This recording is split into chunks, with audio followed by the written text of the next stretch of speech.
여러분 한 주간 잘 지내셨습니까? 네, 보고 싶었습니다. 여러분 많이 보고 싶었습니다. 참 좋으신 하나님의 평강과 은총이 오늘 예배 자리에 나오신 모든 성도 여러분에게 예수 그리스도의 크신 사랑으로 임하시기를 주님의 이름으로 축복합니다. 아멘. 오늘 말씀은 이스라엘이 약속의 땅 가나안에 들어가기 직전 모압 땅을 지날 때 일입니다. 광야에서 39년간 방황했던 이스라엘 백성들은 이제 약속의 땅, 이 가나안 땅에 들어가기 위해서 이제 모압 땅을 지나가고 있었는데요. 그림을 한번 보시면 이것이 이스라엘이 광야에서 움직였던 경로인데, 이스라엘 백성들은 애굽을 탈출한 이후에 아래쪽에 출발이라고 써 있는 시내산에서 출발을 합니다. 그리고 39년 후에는 오른쪽에 도착이라고 써져 있는 이 모압 땅에 도착을 하는데요. 그래서 이제 이 모압 땅을 지나가기만 하면 약속의 땅, 가나안 땅에 들어갈 수 있게 되는 것이죠. 이렇게 이스라엘 백성들이 모압 땅 접경에 도착을 하니까 모압 왕은 굉장히 두려웠습니다. 왜냐하면 지난주 설교에서처럼 이스라엘은 불뱀에 물린 사건 이후에 회개하여 변화되는데, 그래서 가나안 접경에 있던 제일 강력하다는 바산 왕과 그리고 헤스본 왕도 믿음으로 격퇴하여 전쟁에서 승리하게 되지요.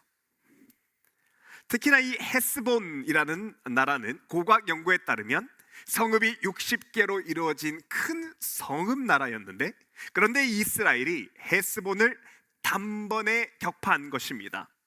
여러분, 오늘 본문 2절에 보면 이스라엘이 아모리인에게 행한 모든 일을 보았으므로 모압이 심히 두려워하였으니 라고 하는데, 이 아모리인이 바로 바산 왕과 헤스본 왕이지요. 그리고 이런 큰 나라와 여러 성읍들을 다 점령한 후에 이스라엘은 파죽지세로 모압 땅에 들어가게 됩니다. 그래서 이스라엘을 두려워했던 이 모압 왕이 당시에 유명했던 예언자 발람을 찾아서 이스라엘을 저주하도록 부탁을 하는데, 이때 예언자 발람의 말과 행동을 기록한 것이 바로 오늘 본문의 말씀입니다.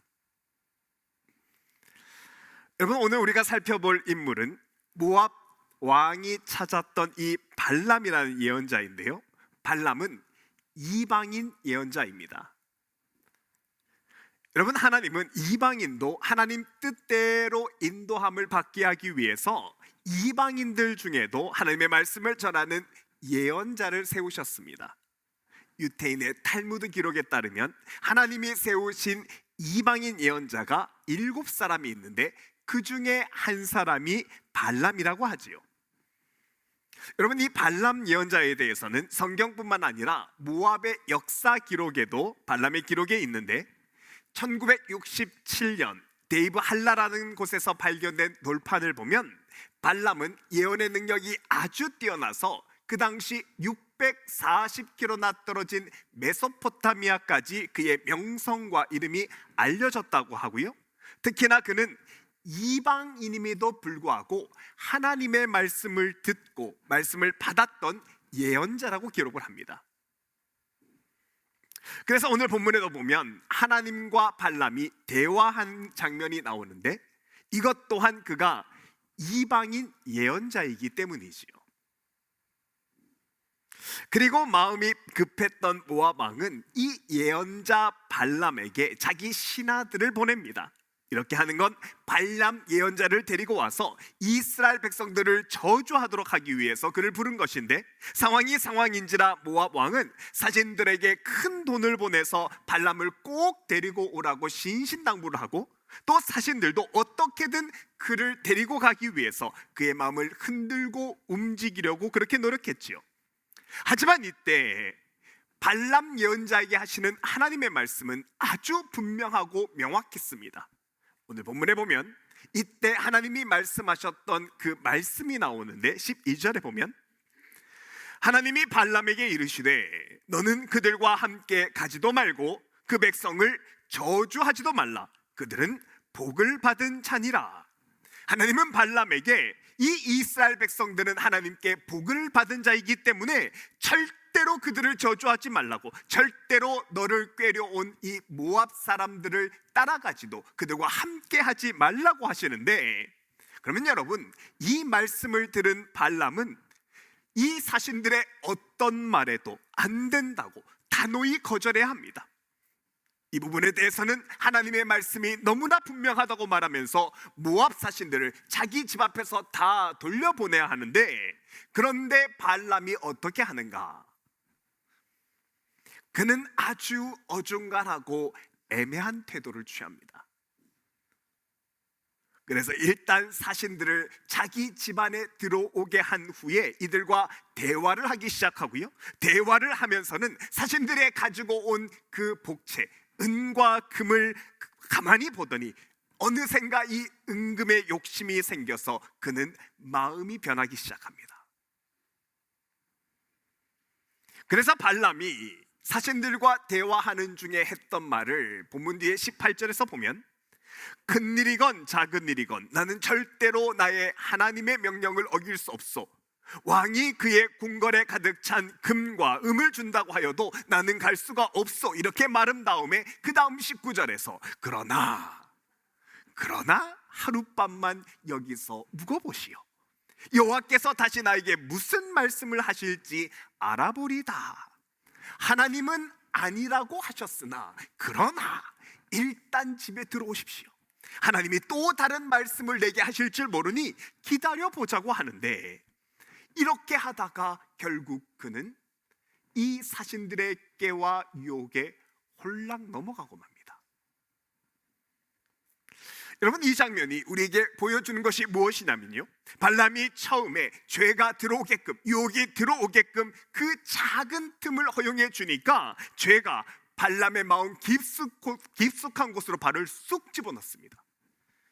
그리고 한 번 들어온 유혹은 발람에게 찰싹 달라붙어서 그를 마구 흔들어 댑니다.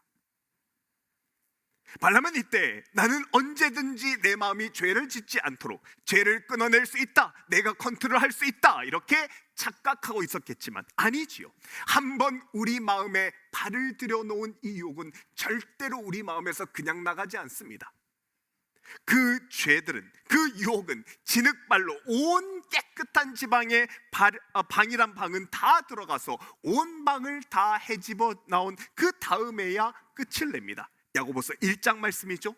욕심이 잉태한 즉 죄를 낳고 죄가 장성한 즉 사망을 낳느니라. 이 말씀처럼 꼭 그 범위를 점점점 넓혀서 한 사람의 영혼을 죽이고서야 끝냅니다. 이것이 죄의 무서움이지요.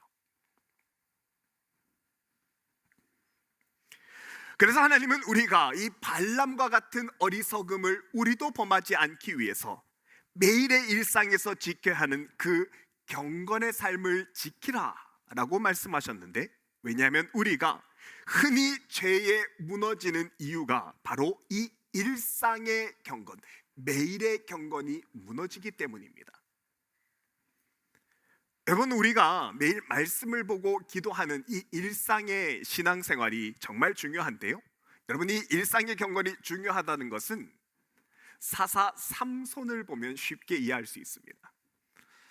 여러분, 우리는 엄청난 힘을 가졌던 삼손을 잘 알고 있는데, 우리가 삼손을 떠올릴 때면 흔히 그가 가지고 있던 그 센 힘, 큰 힘은 머리카락에서 나온다고 흔히 생각을 합니다.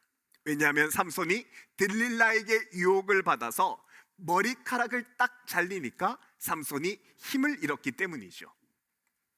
그런데 여러분, 우리가 보고 있는 성경 민수기에서는 그렇게 말씀하지 않습니다. 여러분, 삼손은 민수기서에 의하면 나면서부터 나시린으로 구별된 사람입니다. 삼손처럼 나시린이 된 사람은 민수기에서 나오는 그 규율을 따라서 반드시 3가지 규율을 지켜야 하는데, 첫째로 나시린은 술을 입에 대면 안 됩니다. 술은 나시린의 영적 분별력을 잃게 하기 때문에 나시린은 절대로 술을 마셔서는 안 되고요, 둘째로 나시린은 시체를 가까이 하면 안 됩니다. 시체, 죄의 삭슨 사망이기 때문에 삼손은 절대로 죄를 가까이 하지 않는다는 의미에서 시체를 가까이 하면 안 되고, 마지막 셋째로 머리에 삭도를 대지 않아서 머리를 깎으면 안 되는데요, 여러분, 이 나시린이 머리를 깎지 않는 것은 내 머리 위에는 나를 지켜보시는 하나님이 있다, 하나님의 존재를 인식하기 위해서 머리를 깎지 않는 것입니다. 이렇게 삼손은 나시린의 경건한 삶을 살면서 매일 하나님 앞에서 경건하고 또 구별된 삶을 살아야 하는데, 그런데 삼손은 이 세 가지의 경건을 잃어버립니다. 여러분, 삼손 당시의 이방인들은요, 한 가족과 한 가족이 결혼을 하게 되면 일주일 동안 큰 잔치를 배설하게 되는데, 그러면 이 잔치 동안 결혼을 한 두 가정은 밤새도록 아주 독한 술을 나누어 마십니다. 그리고 이렇게 독주를 나누어 마심으로 두 가정이 한 가정이 되었다는 것을 증명하게 되지요. 그러면 그렇게 여자가 좋아서 결혼을 블레셋 여자와 했던 이 삼손이 블레셋 여인과 결혼을 하면서 결혼식에서 이 독주를 마셨을까요? 안 마셨을까요? 마셨지요. 그래서 술을 멀리 하라는 나시린의 첫 번째 규율을 어기게 됩니다. 둘째로 삼손은 이 블레셋 딥나 여자와 결혼을 하러 갈 때 우리가 잘 아는 것처럼 젊은 사자의 입을 찢어 죽인 일이 있습니다. 그리고 결혼식을 마치고 돌아오는 길에 삼손은 자기가 예전에 죽였던 이 사자의 시체를 보게 되는데, 그런데 그 사자의 시체 곁에 마침 꿀이 있는 겁니다. 이 장면이 사사기 14장에 나오는데요, 말씀을 한번 보면, 얼마 후 삼손은 그 여자를 아내로 맞으러 갔다가 가던 길에 벗어나 죽은 사자가 있는 데로 가서 그 죽은 사자의 몸에 벌이 꿀을 쳐놓은 것을 보았다. 그는 손으로 꿀을 좀 따가지고 길을 가면서 먹었다라고 말합니다. 어떤 분은 술을 많이 마시고 이 꿀물이 그렇게 해장에 좋다고 얘기하는데, 그래서 이게 꿀을 얻어서 이게 좀 삼손이 흥분하지 않았을까 이렇게 얘기도 하는데요, 여러분, 삼손은 일전에 자신이 죽였던 사자 시체 곁에 꿀이 있는 것을 보자 아무런 경계 없이 사자의 시체를 건드리며 꿀을 가져갑니다. 이렇게 삼손은 나시린의 두 번째 규율을 어기는 겁니다. 그러면 여러분, 삼손이 하나님이 주신 그 큰 힘, 그 용맹한 힘을 잃어버린 것은 그가 어느 날 갑자기 무너진 것이 아닙니다.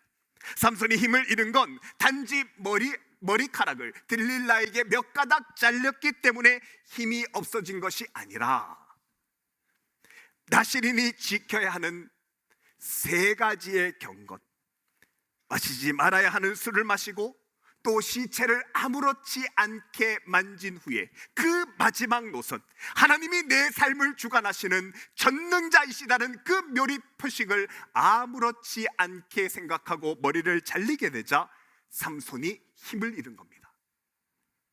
왜냐하면 삼손의 힘은 머리카락 그 하나하나에서 나오는 것이 아니라 나시린으로서의 경건한 삶, 내 위에 하나님이 계신다는 것을 기억하며 사는 매일의 경건 생활에서 삼손의 힘이 나왔기 때문입니다.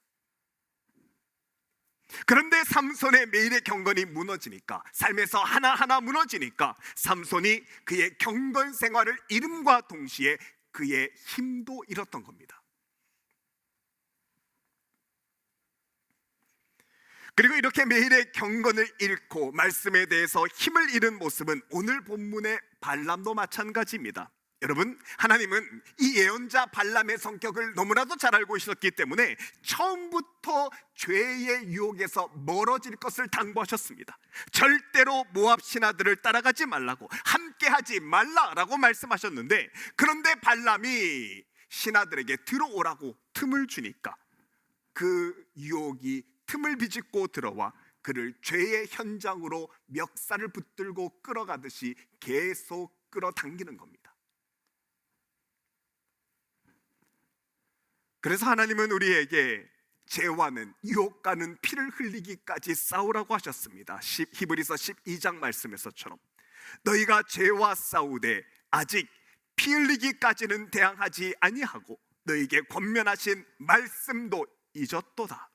죄와 싸워서 그 죄가, 우리 유혹이 우리에게 들어오지 못하도록 하라고 하셨는데, 그런데 우리는 죄와 싸우지 않고 죄와 싸우고 피하라는 그 하나님의 말씀을 잊고 사니까 이제는 유혹과 죄가 우리 안에 쉽게 들어와 우리를 꿰고 우리의 마음을 계속 흔드는 것이죠.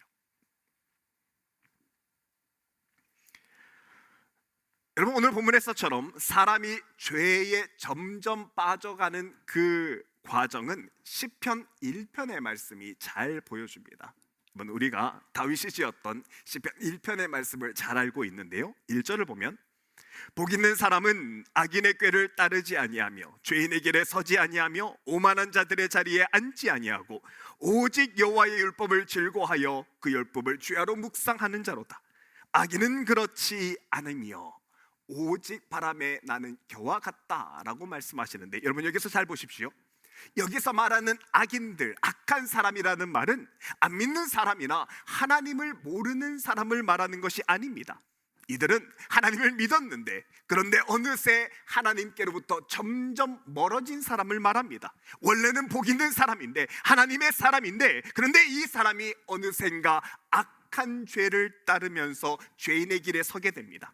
그리고 그 죄인의 길에서 오만한 자리에 가게 되고요, 그리고 오만함 때문에 악한 자의 길을 하나님께로부터 점점 멀어져서 점점 죄인의 길을 가는 것을 이 시편 1편이 보여주는 것입니다. 틈을 주어 조금씩 죄를 허용하다가 점점 하나님께 멀어지다가 결국에는 악인의 자리에 서게 되는 것이죠.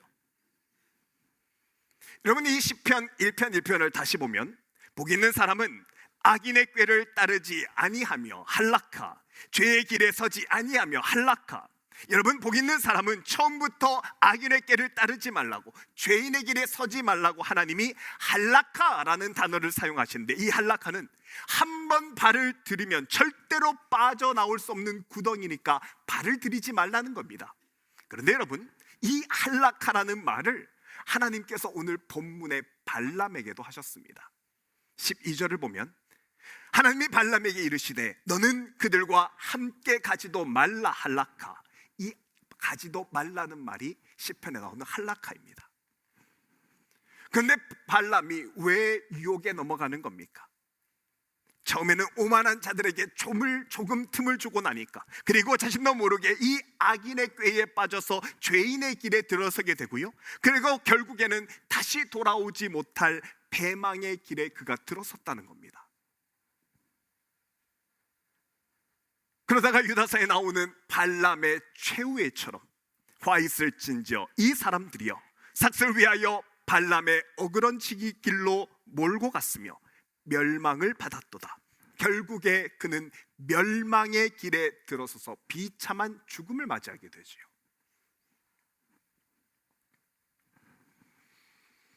그러면 여러분, 우리가 어떻게 죄의 유혹과 잘 싸울 수 있을까? 어떻게 하면 유혹을 멀리하며 바른 신앙생활을 할 수 있을까요? 제가 예전에 오케스트라 음악회 연주회를 간 적이 있습니다. 그 오케스트라 음악회는 특별히 그 오케스트라를 지휘하시는 분이 저를 아는 분이라서 제가 직접 표를 받아서 다운타운에 있는 디즈니홀에서 열리는 연주회였는데, 그래서 제가 디즈니홀 무대 제일 앞에서 음악회를 참석하는 그런 호사를 잠시 누린 적이 있습니다. 근데 이 오케스트라 연주하는데 시작하는 거 보니까 모든 연주자들이 지휘자가 들어오기 전에 한 가지 하는 일이 있는데, 모든 악기들이 조율을 합니다. 튜닝을 한다고 하지요. 오보에라는 악기가 라 음이죠. A키를 뿌 하고 불게 되면, 그러면 이 A키에 맞춰서 바이올린과 첼로가 먼저 현을 맞추게 되고, 그 뒤를 이어서 트럼펫과 트럼본이 마우스피스를 조정합니다. 그날도 악기를 조율하고 나서 오케스트라 연주를 시작했는데 정말 시간 가는 줄 모르고 이 아름다운 선율과 웅장한 소리에 제가 빠져들었습니다. 그리고 이 연주회는 2시간 동안의 연주였는데, 그래서 두 번의 인터세션, 이 휴식 시간을 가졌는데요. 그런데 이 휴식 시간을 마치고 다시 연주를 시작할 때 제 눈길을 끄는 것이 있었습니다. 여러분, 연주회는 10분 정도의 휴식을 하고 나서, 중간 휴식을 하고 나서 다시 연주를 시작하는데, 근데 그때마다 연주자들이 또 악기를 조율하는 겁니다. 다시 할 때마다 또 악기를 조율하는 것이죠. 생각을 해보면 2시간 연주에서 2번의 휴식 시간을 가졌으니까 한 30분 정도 연주를 한 것인데, 그럼에도 30분 후에 또다시 악기를 조율하는 건데요. 그래서 제가 연주를 마치고 저를 초청한 지휘자님께 물었습니다. 아니, 연주를 할 때마다 그렇게 계속 조율을 하는 거냐고, 원래 그렇게 자주 하는 거냐고 물으니까 지휘자가 하는 말이, 조율은 틈날 때마다 계속 하는 거랍니다. 단 30분 동안에도 음을 힘차게 연주하면서 계속 악기를 연주하면 그 악기는 미세하지만 음이 달라질 수 있다고 하더군요. 특히나 신나게 악장을 연주한다면 악장이 바뀌어서 조용한 음악을 연주할 때는 더 정교하고 더 정확한 소리가 내야 되는데, 그때는 조율되지 않는 악기가 바른 소리를 낼 수 없다는 말이었습니다. 이렇게 조율되지 않으면 그 악기는 이 오케스트라에서 음악 소리가 아니고 소음 소리가 된다라고 이야기를 해주더군요. 사랑하는 여러분, 이렇게 조율을 해야 바른 소리를 내는 건 우리의 믿음도 마찬가지입니다. 우리도 매일 아침 하나님의 말씀을 듣고서 우리의 신앙과 마음을 정확하게 조율을 해야 됩니다. 그래야 우리 삶의 하루가 바른 신앙, 하나님이 기뻐하시는 소리를 내는 것이죠. 그리고 이 말씀 따라 바른 소리를 내는 날이 하루하루 차곡차곡 쌓여져 갈 때 우리의 삶 전체가 하나님 기뻐하시는 산 제사가 되는 것입니다. 그래서 디모데전서 4장에서는 하나님의 말씀과 기도로 거룩해짐이라 라고 말합니다.